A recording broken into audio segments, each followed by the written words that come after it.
बिस्मिल्लाहिर्रहमानिर्रहीम वस्सलातु वस्सलामु अला अशरफिल मुरसलीन अल मबऊस रहमतल लिल आलमीन। मुअज़्ज़ज़ सामीईन व नाज़रीन, अस्सलामु अलैकुम व रहमतुल्लाहि व बरकातुहू। आपके शरई मसाइल का जवाब लेकर हाजिर हैं। आपको मालूम है कि हम कई दिनों से मुख्तलिफ सवालात के जवाब दे रहे हैं। अभी कुछ ही दिनों बाद आखिरी अशराए रमज़ानुल मुबारक शुरू होगा। इस अशरे में खुसूसी तौर पर उम्मत मुस्लिमा के अफराद एतिकाफ़ करते हैं। उस बारे में शुरू से ही कुछ दोस्तों ने कुछ सवालात किए थे, तो मैं मुख्तसरन आज उनके हवाले से गुफ्तगू शुरू करता हूँ। मसलन एतिकाफ़ क्या है, उसकी फ़जीलत क्या है, और क्या एतिकाफ़ की भी अक़साम हैं। सबसे पहले एतिकाफ़ शरई एतबार से उसकी तारीफ़ ये है कि दुनिया के सारे कारोबार छोड़कर तक़र्रुब इलल्लाह यानी अल्लाह ताला की कुर्बत के लिए और उसकी इताअत की गरज से मस्जिद में गोशा नशीन हो जाना एतिकाफ़ कहलाता है। एतिकाफ़ की शरई हैसियत के लिए, इसकी मशरूइयत के लिए, इसके जायज़ होने के लिए यही काफ़ी है कि हुज़ूर नबी करीम सल्लल्लाहु अलैहि वालैहि वसल्लम का मुबारक अमल है, आपकी सुन्नत मुबारका है। और ये ऐसी सुन्नत है जो माह रमज़ान में अदा की जाती है, जिसको आप सल्लल्लाहु अलैहि वालैहि वसल्लम ने रोज़े फ़र्ज़ होने के बाद तादमे विसाल जारी रखा, हत्ता कि आपने आखिरी साल जो आपको रमज़ान मिला विसाल से कबल, उसमें आपने 20 दिन का एतिकाफ़ फरमाया। हज़रत इमाम बुखारी रज़ी अल्लाह ताला अन्हु ने बयान किया है सही बुखारी में कि आप सल्लल्लाहु अलैहि वसल्लम हर साल रमज़ान में 10 दिनों का एतिकाफ़ फरमाते थे, और जिस साल आपका इंतकाल हुआ, आपका विसाल मुबारक हुआ, उस साल आपने 20 दिन एतिकाफ़ फरमाया। तो गोया हुज़ूर नबी करीम सल्लल्लाहु अलैहि वसल्लम के अमल मुबारक से इसकी मशरूइयत मालूम हो गई और आपके अमल से ये सुन्नत ठहरा। अब इसके हवाले से कि ये क्यों बैठते हैं, इसकी हिकमत क्या है, तो मुख्तसरन ये कहूँगा कि हज़रत अल्लामा इब्न क़य्यिम अल-जौज़ी रहमतुल्लाह अलैह ने बयान किया है कि अल्लाह ताला ने एतिकाफ़ को मशरू करार दिया, जिसका मकसद और जिसकी रूह ये है कि इंसान का दिल अल्लाह ताला के साथ वाबस्ता हो जाए, मुतअल्लिक़ हो जाए, और वो दुनियावी मसरूफियात से आज़ाद होकर और उनसे क़ता ताल्लुक़ होकर अल्लाह ताला की इबादत में मशगूल हो जाए। उसकी हर फ़िक्र अल्लाह की रज़ा जोई और उसके तक़र्रुब के हुसूल के लिए हो। ये एतिकाफ़ का अज़ीम मकसद और उसकी हिकमत है। अब आखिरी सवाल इसके बारे में कि क्या एतिकाफ़ की भी अक़साम हैं। जी हाँ नाज़रीन, एतिकाफ़ 3 किस्मों का है। एक एतिकाफ वाजिब होता है और दूसरी किस्म एतिकाफ सुन्नत है और तीसरी किस्म एतिकाफ मुस्तहब है। वाजिब एतिकाफ कौन सा है कि अगर किसी शख्स ने एतिकाफ की नज़र मान ली तो नज़र मानने से उस पर एतिकाफ वाजिब हो गया, तो गोया ये एतिकाफ वाजिब है। और एतिकाफ सुन्नत माह रमज़ानुल मुबारक में आखिरी अशरे में 10 दिन का एतिकाफ करना, ये एतिकाफ सुन्नत है। हज़रत अबू हुरैरा रज़ी अल्लाह तआला अन्हु से मनकूल हदीस मुबारक जो हमने बयान की है कि नबी करीम सल्लल्लाहु अलैहि वसल्लम हर साल माह रमज़ान में एतिकाफ फरमाते थे। चूँकि आपने अक्सर 10 दिन का एतिकाफ फरमाया है, सिर्फ आखिरी दिन आपने आखिरी साल आखिरी रमज़ान में 20 दिन का एतिकाफ फरमाया है, तो इसलिए एतिकाफ जो है वो 10 दिन का सुन्नत है। मुस्तहब वाजिब और सुन्नत के अलावा जो भी एतिकाफ है वो मुस्तहब है। जैसे मस्जिद में आकर थोड़ी देर के लिए एतिकाफ की नियत कर लेता है तो ये मुस्तहब है। अल्लाह ताला हमें माह रमज़ान गुज़र रहा है, इसका आखिरी अशरा आने वाला है, उसमें हमें एतिकाफ की तौफीक अता फरमाए। इसके अलावा एक शख्स ने आज भी और इससे पहले भी 2-3 दफ़ा कुछ और लोगों ने भी ये सवाल किया है नमाज तरावीह के हवाले से। वो ये है कि क्या हम ऑनलाइन नमाज तरावीह की जमात के साथ शरीक हो सकते हैं। इस सवाल की वजह जो एक साथी ने बयान की और वो किसी हद तक हर एक को लगती है, चूँकि नमाज में इमामत कराते हुए कुरान करीम की तिलावत करता है और उसके पीछे मुक्तदी नमाज अदा करते हैं। मुक्तदी उसके साथ होते हैं, उसकी आवाज़ सुनते हैं, उसके पीछे नमाज पढ़ते हैं। तो इसी तरह उस साइल का नुक्ता नज़र ये है कि हम टीवी पर या किसी भी ज़रिए से कहीं भी मस्जिद हराम में या मस्जिद नबवी सल्लल्लाहु अलैहि वसल्लम में जमात हो रही होगी तो हमें इमाम नज़र भी आता है और हम उसकी आवाज़ भी सुनते हैं।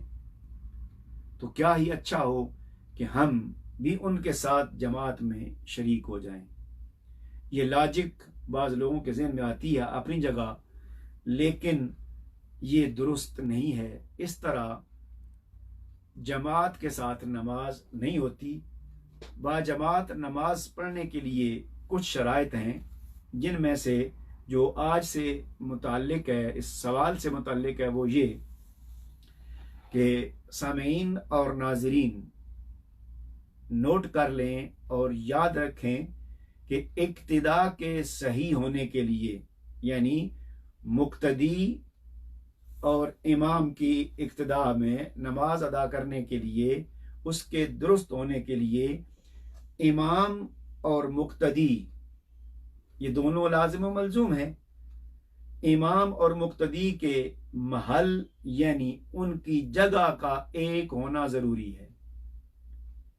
इमाम और मुक्तदी की जगह का एक होना शर्त है। जैसे मस्जिद का हाल, उसका सीन, या आजकल चूँकि मस्जिद जब छोटी हो तो नमाजी बढ़ जाते हैं, तो उससे जो मुलहिका एरिया है उसमें भी लोग नमाज पढ़ते हैं, तो वो भी उसी महल में शुमार होता है। चुनाचे ये हो गया कि इमाम और मुक्तदी की एक जगह ज़रूरी है, और इसके अलावा एक और चीज़ है कि बिला ज़रूरत हालत इमामत में, हालत इक्तिदा में सफ़ों के अंदर ज़्यादा फासला नहीं होना चाहिए। अगर खुदा न खास्ता किसी वजह से, किसी सबब से ज़्यादा फासला हो तो फिर भी इक्तिदा दुरुस्त नहीं है। मिसाल के तौर पर, अगर इमाम नमाज पढ़ा रहा है और कुछ नमाजी उसके पीछे नमाज पढ़ रहे हैं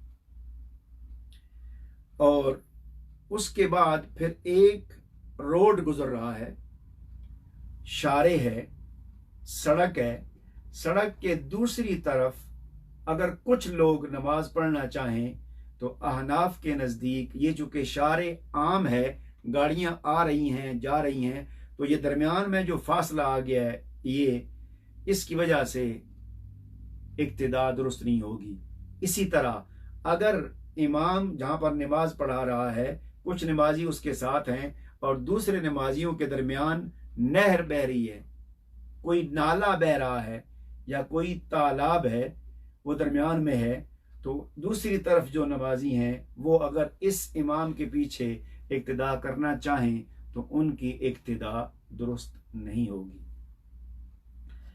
अब इस शर्त के मुताबिक साइल ने जो पूछा कि हम ऑनलाइन बाजमात नमाज पढ़ सकते हैं, तो उसका जवाब ये हुआ कि ऑनलाइन बाजमात नमाज तरावीह हो या कोई और हम नहीं पढ़ सकते, चूँकि इमाम और मुक्तदी का महल एक नहीं है।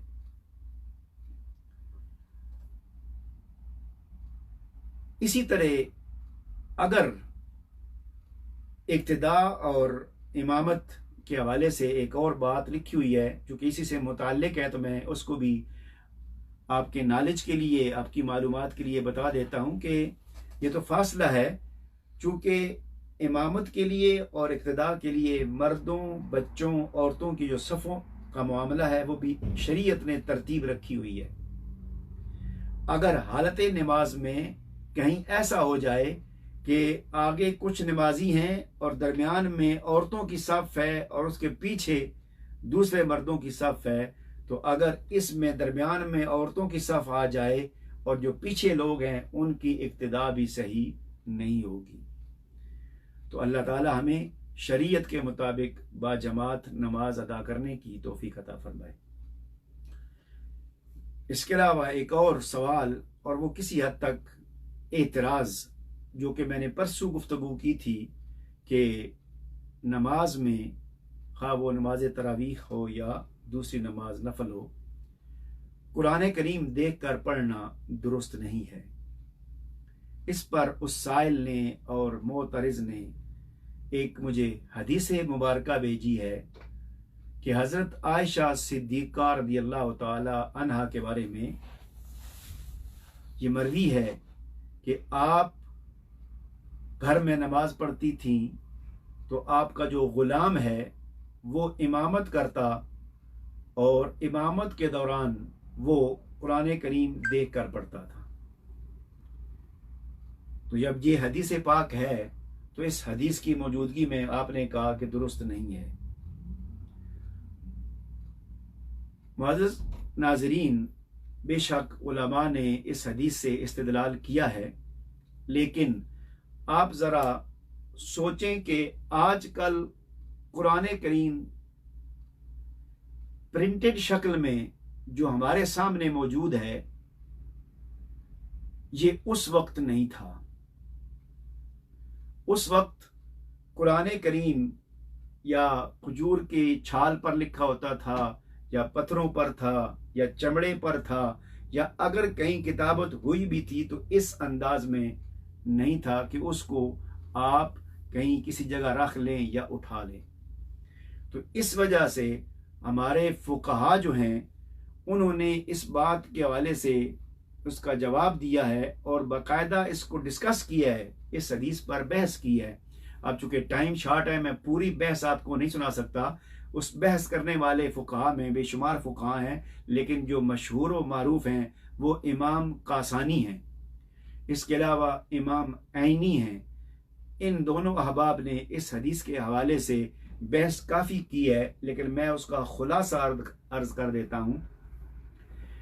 इन दोनों अहबाब ने ये कहा है कि अगर इस हदीस को सही भी मान लिया जाए, ये दुरुस्त है, तो उसकी शक्ल उन्होंने फरमाया है कि ये थी कि जो सईदा आयशा सिद्दीक़ा रज़ियल्लाहु तआला अन्हा के ग़ुलाम थे, वो जब नमाज पढ़ाते थे तो 2 रकतों में खड़ा होने से पहले वो जो उन्होंने पढ़ना होता था उसको देख लेते थे, और 2 रकतें पढ़ने के बाद दोबारा फिर अगर उसमें कोई चीज़ होती थी उसको देखते थे, और जो अगला पढ़ना होता था उसको भी वो देख लेते थे। चुनाचे इस तरह वो नमाज पढ़ते थे। और इसके अलावा इमाम कासानी ने एक और एहतिमाल बयान किया है कि ये भी एहतिमाल है कि हदीस के अल्फाज हैं कि वो इमामत करवाते थे और कुरान करीम देख कर पढ़ते थे। इमामत करवाते हैं ये भी अमल है, और कुरान करीम पढ़ना ये भी अमल है। इमाम कासानी फरमाते हैं कि जो रावी ने बयान किया है उनके पीछे चूँकि और भी सहाबा आ जाते थे, तो ये हो सकता है कि इमामत भी वो करवाते थे, लेकिन आम हालात में जब कुरान करीम पढ़ते थे तो वो देख कर पढ़ते थे। अलगरज इस जो असर है, ये जो हदीस मुबारक है, इसके हवाले से अहनाफ ने इसको इस एंगल में लिया है कि वो 2 रकतों के दरमियान वो कुरान पाक देख लेते थे, जो दाईं तरफ पढ़ा होता था देख कर नहीं पढ़ते थे। इसी हवाले से एक आखिरी बात, चूँकि अभी जो हमारे फुक़हा ने बयान की है और वो 3-4 किताबों में वो मेंशन हुई है, मैं सामीन के लिए और नाज़रीन के लिए वो बयान कर देता हूँ ताकि थोड़ा सा मुश्किल आसान हो जाए। जिन लोगों ने इसको जायज़ करार दिया है वो हालत इज़्तिरारी में और ज़रूरतन करार दिया है कि अगर ज़रूरत हो उसमें इमाम अहमद बिन हम्बल हैं, हज़रत सईद बिन मुसैयब हैं और दीगर सहाबा इकराम और क्या नाम है ताबईन हैं और आइम्मा हैं। लेकिन जो फुक़हाए अहनाफ ने ये बयान किया है कि दुरुस्त नहीं, उसकी जो इल्लतें बयान की थी, उन इल्लतों को अगर दूर कर दिया जाए तो वो कहते हैं कि उसके बाद भी अगर कोई शख्स हाफिज़ कुरान हो, उसने कुरान करीम हिफ्ज़ किया हो, और उस हिफ्ज़ करने के बावजूद अगर वो कुरान करीम खोल के रख लेता है, लेकिन उस कुरान करीम को अपने हाथ से न उलटता है न पलटता है, वो सामने उसके रखा हुआ है, तो गोया जो हरकाते कसीरा हैं वो नहीं हो रही। वो जो कसरत हरकात की वजह से नमाज दुरुस्त नहीं होती वो ख़त्म हो गई। तो इस वजह से ये इस्तिस्ना है कि अगर ज़रूरत हो वो हाफिज़ कुरान हो, तो उसने अगर कुरान करीम उसके सामने पड़ा हुआ है और उसको वो देख रहा है फ़कत, तो असल में तो उसने चूँकि हिफ्ज़ किया हुआ है वो उसी से पढ़ रहा है, लिहाजा वो ज़रूरतन इस पर अमल कर सकता है। अब इसी हवाले से मैं अपने नाज़रीन की तवज्जो के लिए एक जुमला बोलूँगा कि आप ज़रा खुले दिमाग के साथ सोचें कि अगर नमाज में कुरान करीम को देख कर पढ़ना मुतलक जायज़ हो जाए और हर शख्स इसको पढ़ना शुरू कर दे, तो आप तसव्वुर करें कि लोग कुरान करीम हिफ्ज़ करना काफ़ी हद तक तर्क कर देंगे। कुरान करीम और अरबी ज़ुबान जो आज तक महफूज है, उसकी वजह सिर्फ यही है कि ये हमारी मुक़द्दस किताब सीना बसीना मुंतकिल हो रही है, एक सीने से दूसरे सीने में जा रही है। तो जब भी तारीख में कभी ऐसा वक्त आया है कि दुश्मनों ने इस पर साजिशों के ज़रिए से इसको ख़त्म करने की कोशिश की, तो अल्लाह के फजल व करम से लाखों हुफ़ाज़ सामने आ गए जिन्होंने अपने सीनों से पढ़ना शुरू कर दिया। चुनाचे हमारे एरिए में मुझे मालूम है, गांव मैं नाम नहीं लूँगा, हो सकता कि अब वहाँ ये हालात ना रहे हों। जब मैं छोटा था तो उस गांव के बारे में ये मारूफ था कि उस गांव में कोई बंदा ऐसा नहीं है जो हाफिज़ कुरान नहीं है। यानी वो इतना एहतमाम करते थे कि हर बच्चा जो पैदा होता था उसको हाफिज़ कुरान बना देते थे। तो हाफिज़ कुरान जो है, इसकी हिफाजत के लिए कुरान करीम को हिफ्ज़ करना ज़रूरी है। तो अल्लाह ताला हमें इसी पर रखे और शरीयत के मुताबिक जब उसने हमें आसानी से जो याद है उसको पढ़ने की इजाज़त दी है, तो हमें, मेरा ख्याल यह है कि अपने आप को मुशक्क़त में डालने की ज़रूरत नहीं है। इसकी एक और दलील, नबी करीम सल्लल्लाहु अलैहि वसल्लम के सामने जब वो एक सहाबी ने नमाज सही नहीं पढ़ी थी तो उसको तलकीन फरमाई थी, तो तलकीन में आपने फरमाया फ़क़राऊ मा तयस्सरा मिनल कुरान, कि ए मेरे सहाबी, नमाज पढ़ते हुए जो आसानी से कुरान पाक पढ़ सकते हो उसको पढ़ो, यानी जितना याद है उससे पढ़ो। लिहाजा अल्लाह ताला हमें जो याद है उसके ज़रिए नमाज पढ़ने की खुशू व खुजू के साथ तौफीक अता फरमाए, और जो हम आमाल करते हैं अल्लाह ताला अपनी बारगाह में कबूल फरमाए। वल्लाहु आलमु व रसूलुहु आलमु बिस्सवाब।